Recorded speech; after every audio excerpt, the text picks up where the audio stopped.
រឿងដំណើរជីវិតអណ្ដាកវ័យក្មេងនៅលើមេឃខ្ពស់ឆ្ងាយ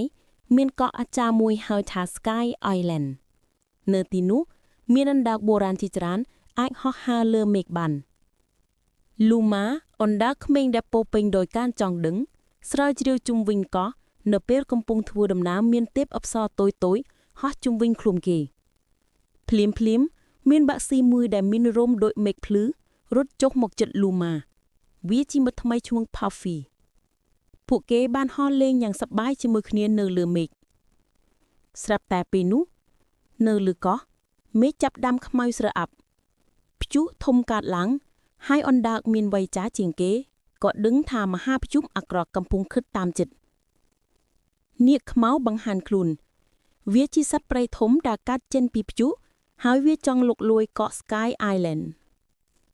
Luma និង Puffy ហោះឡើងលើមេឃដើម្បីបញ្ឈប់ព្យុះពួកគេចម្លងពន្លឺពីព្យុះដោយកម្លាំងពួកគេ